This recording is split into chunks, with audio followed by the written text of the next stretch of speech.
You may not like the person, you may not like her presence here, but you have to respect the office of the Vice President.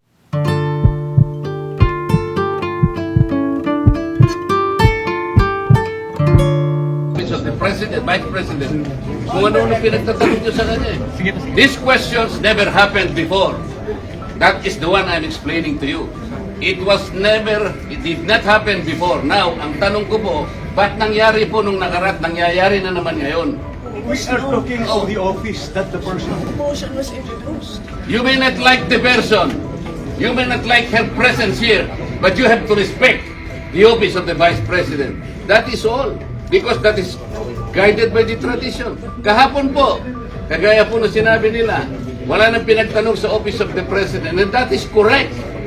That is in line with that tradition. Ngayon po, kung ang tinatanong ko ngayon, are we discarding the tradition?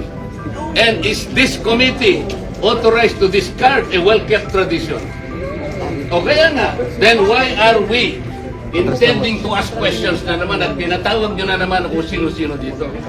That is why, kung hindi po kayo makakasagot, madam, ang tinanong ko na sa inyo, I am now moving. Oh, may brati-bratinela pa. Saan po kayo nakakita ng gano'n? This did not happen anytime. Panglabing 7 taong ko na po ito. Alam niyo, Madam Stella, I was already here when the Vice President was Noli Di Castro, when the Vice President was Binay, when Vice President... But you were also here in the last hearing. No motion was introduced. Yun na nga, kasi question na kaagad eh. Walang man lang... You can read the records. You did not introduce the Ngayon, nag-motion siya ngayon. What is... Parliamentary Yung muna. status. Parliamentary muna. That is just, the first thing is, that is the manifestation of Congressman Dante Marcoleta, and it should be answered by the members. If a motion, then after that, Marcoleta will vote that motion. Hindi pa nga nasagot eh. Will we let just Marcoleta to speak? And then move to the motion? Sagutin muna. Sagutin muna Okay, yung point niya. the chair will answer. Yes, you can introduce a motion, but have a member introduce it. No. Before we move a motion, parliamentary lang. The rulings of the chair form parts of the precedence of this committee and of the House. So you have to answer the question. Sagutin muna. Yes. Then saka mag-move. Kung may Yun. mag-move. Okay, settle. Yes.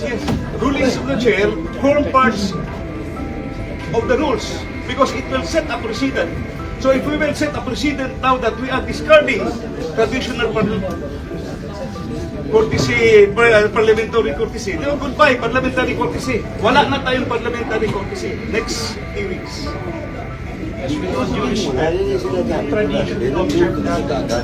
Dapat members to answer your query or your manifestation.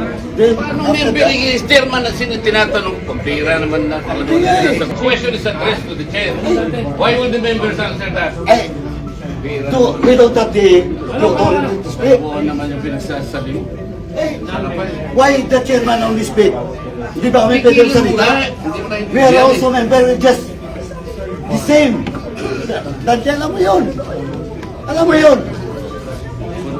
Can the vice chair cannot answer your query if he has the answer?